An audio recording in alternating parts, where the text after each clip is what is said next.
পৃথিবীতে একমাত্র পবিত্র রাজনীতি থাকলে আছে ইসলামী রাজনীতি। ইসলামী রাজনীতি ছাড়া অন্য যত রাজনীতি আছে, গণতন্ত্র রাজনীতি, রাজতন্ত্র, এগুলো সম্পূর্ণভাবে নাপাক, এগুলো সম্পূর্ণভাবে হারাম। ইসলামী রাজনীতি যে করবে তার দ্বারা দেশের উপকার হবে, জনগণের উপকার হবে। আর যে নাকি অনইসলামিক রাজনীতি করবে, শুধু একমাত্র যে করবে তার নিজের লাভ হবে, তার নিজের পেট ভরবে, জনগণ দুঃখে দুঃখে মরবে, দেশের ক্ষতি হবে।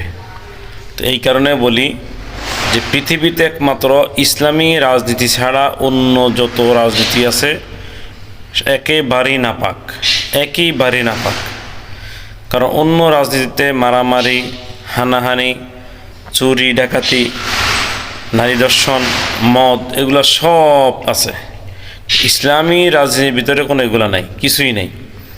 তো এই কারণে আসুন, আমরা যারা মুসলমান দাবি করি আমরা ইসলামী রাজনীতি করি, অন ইসলামিক রাজনীতিকে আমরা পরিহার করি।